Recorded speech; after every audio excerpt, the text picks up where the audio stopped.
Next hand I saw was on the corner, yes. Virginia Horscroft, I work for the World Bank in the Pacific region. You mentioned that when countries go down one road, it can be very difficult to change direction. But I was wondering what you would say were the critical junctions and turning points in the road in the struggle for democracy, even if they weren't taken, the times when you saw an opportunity to direct the NLD. I'm sorry, I didn't quite get the last bit. Saw an opportunity to sort of direct the strategy of the NLD to try and take advantage of these junctions? Well, we've always been doing that. We've always had to wait for the opportunities to do what we wish to do. We had the opportunity first time in 1990. There were the elections, and this was interesting. It was a question of compromise. We were talking about politics and compromise. But just before I was placed under house arrest in 1989, the election laws came out for the 1990 elections. And our party had a conference to discuss whether or not we should contest the elections. Now, according to these laws, there were no provisions for the transfer of power. And I was one of those who were against contesting the elections, the forthcoming elections. I said, look, there are no provisions for the transfer of power, so those elections are not going to lead to a change in government. Therefore, I do not think that by contesting the elections we will be able to come to power or form a government, and therefore I was against contesting the elections. But there were those who said that they believed that the military regime would keep its promise and transfer power to whichever party won. Now, as it was, about a month after these discussions, I was placed under house arrest. I don't know whether the fact that I was against contesting the elections had anything to do with the decision to place me under house arrest. But after I was placed under house arrest, those members of our Central Executive Committee who remained free, because U Tin Oo was also arrested, they decided that they would, by democratic vote, that they would contest the elections.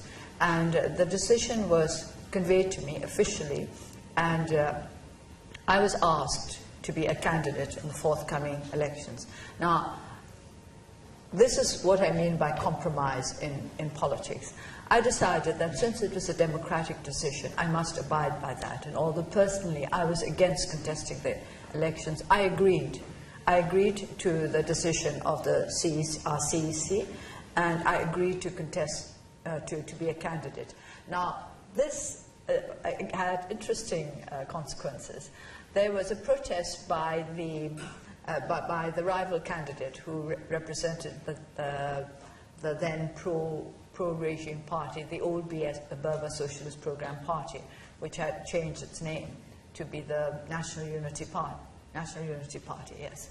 And so he protested against my candidature on the grounds that I had broken the regulations, the election regulations, which stipulate that no candidate must accept assistance from foreign sources. Now, so this came up, and at first it came up at the township level, and there was secret voting, and the voting was in my favor, that this accusation was not sustainable, and that I should be allowed to contest the elections. But then the candidate from the other party took it up to the divisional level, and there they said no secret voting. It's got to be open voting, and of course, then the government side won, and I was disqualified. After I was disqualified, I said to the military intelligence officer who was in charge of my security, so to speak, I said, since I have been disqualified, I would like to know why. I have the right to know the official reason why I have been disqualified. I would like to read those official papers. I want a copy of those papers. And a copy of the papers were given to me. And I was amazed to find that they had disqualified me because they said that the BBC had broadcast programs which were in my favor, and that meant I was accepting assistance from foreign sources. And it was on those grounds that I was disqualified, as a candidate. So these compromises happened all the time. And I was against contesting the elections. My party contested the elections. We won 82% of the seats. I've always said that this proves that sometimes in politics there isn't one single answer which is the right one. Now, I was right in saying that there would be no transfers of power, but I think my party was also right in deciding to contest the elections. It is because of the way in which we won the 1990 elections that the world recognized that the people were behind the NLD, that the people of Burma wanted democracy. And that helped us a great deal in the years ahead. So this is why compromise in politics is not wrong, because often in politics there are more than one answer. I could see the Premier nodding at that masterclass in political power. The last question I'm going to give to Jenny Hayward-Jones from the Lowy Institute. You've talked in the last few months a lot about the poor representation of women in Parliament in Burma and identified this as a problem. It's also a problem in the Pacific Islands, Australia's near region. I was wondering if you could explain what strategies you and the NLD might pursue to increase the political participation of women in political life generally and increase their opportunities to win seats in Parliament in the future. There are two sides to this. First of all, of course, is capacity building. We have to consider whether there are not as many women as there should be in politics because there is a need to build up capacity. But secondly, we also have to consider the fact that it may not be because the women lack capacity, but because there are cultural forces which work against their entering politics in the way in which they should enter it. I was asked this question yesterday about a male-dominant society, Burma being a male-dominant society, and I said, yes, maybe it may be male-dominant, but it doesn't mean our men are stronger than the women. I've always thought, actually, that Burmese women are stronger. But there are these cultural attitudes.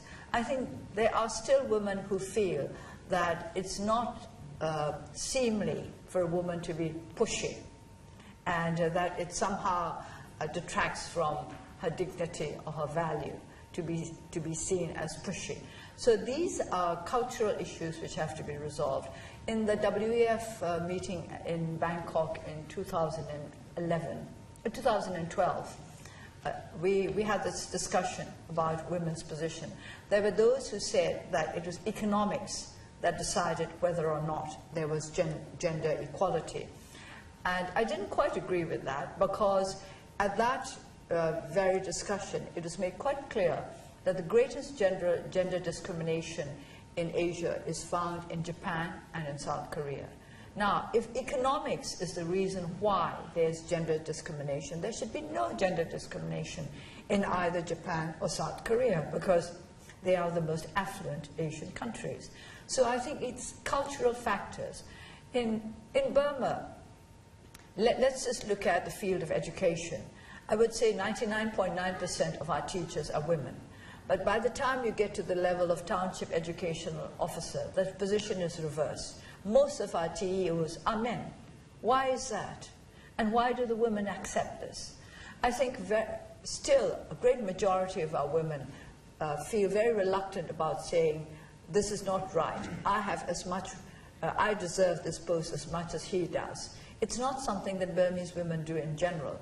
Now, when I said that I would like to be president, I think that made some people feel very uneasy, but not the ordinary people, but just those who are engaged in politics, because I think they think it's a great threat for a woman to come forward and say that I can be much better than you.